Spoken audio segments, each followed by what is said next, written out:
Hello sa'yo at welcome back sa ating channel.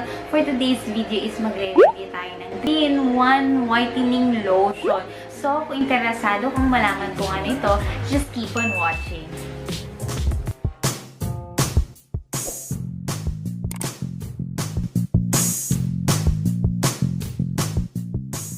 So, ito na nga yun, guys. Ito yung GT Papaya Lotion. So, ang kinagandahan nito kaya guys is 3-in-1 na siya.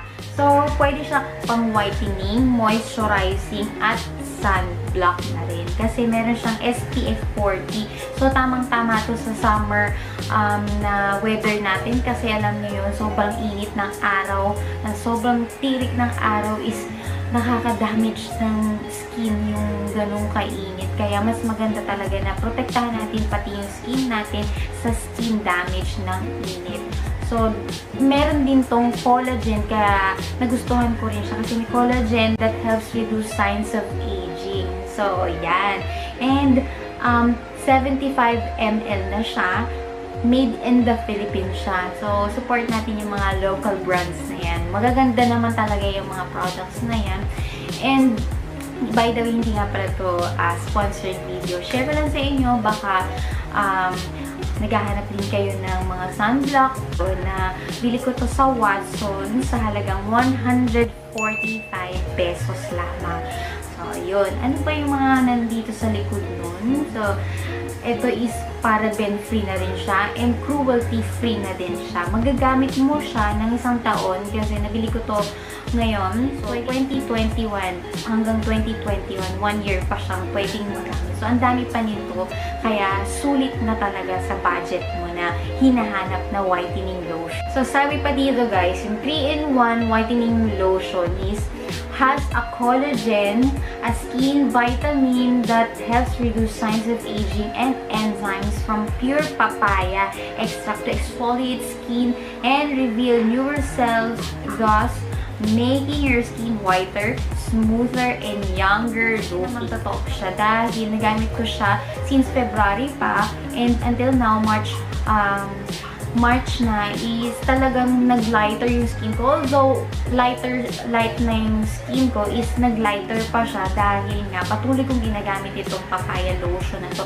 Pag sinasabi nga natin na papaya lotion or may papaya extract yung mga product na ginagamit natin is talagang alam mo yung nakakaputi talaga. So, ito yung mga effect niya. Talagang nagpaputi siya sa akin. So, open na natin. Na-open ko na to. So, sa loob nito, hindi lalabas agad yung product kasi meron siyang nakasil na silver doon sa loob. Kaya, kailangan yung tanggalin yun. Since ako natanggal ko na kasi nagamit ko na nga siya. So, ang consistency niya, guys, is ito. Medyo cakey siya. Yan. Makikita mo hindi na-flow dyan. Malapot. Medyo malapot yung kanyang consistency. And ang color niya is medyo may pagka orange siya. Pero parang pa-white na din. Medyo konting orange lang. Tapos pag in-apply mo siya is very, yung parang natural lang na lotion na naglalagay ka. Syempre, diba? And ang amoy niya is very, very light lang na hindi hindi siya distract or yung medyo hindi matapang yung amoy niya. Very powdery lang and ang bango lang talaga niya.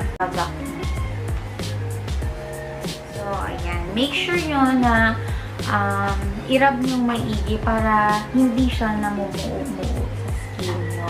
So, ganyan siya. So, nakakaputi talaga siya, guys. So, nakita nyo naman yung skin ko is talagang pumuti siya and nag-smooth. So, kinagandahan nga nito talaga, guys. Yun nga yung sinabi ko is yung may collagen and yung whitening effect niya sa ating balat. Thumbs up ako sa effect nito sa akin dahil binigyan niya talaga ako ng lighter skin and smoother skin. And, alam mo yun, lumambot pa yung aking balat. So, isang perfecto sa mga naghahanap yun ng mga lotion na pangpaputi, So, kung tatanungin nyo pala guys kung pwede siya sa face, but I think hindi siya perfect para sa ating mukha, pang body lang. Huwag na nating takayin pang gamitin ito sa ating mukha. Baka magkaroon ng adverse reaction sa ating mukha, kaya sa body na lang natin to gamitin. May tamang pang lotion sa ating pang mukha talaga. And by the way, hindi pala to waterproof. So, kunyari nabasa, is mawawala. So, apply as needed na lang para mas yung effect nito. So, ayun guys, another affordable find na naman itong na makikita sa Watson. So, dito ko na rin tatapusin ang aking video, and I hope na nakatulong sa inyo to and you like this video. And if you like this video, don't forget to give me a thumbs up, subscribe, and click the notification bell para ma-notify ka sa aking mga bagong video. Thank you nga pala guys sa mga nag-subscribe dahil 5K na tayo guys! Congratulations! Thank you so much for watching and see you in the next one. Bye!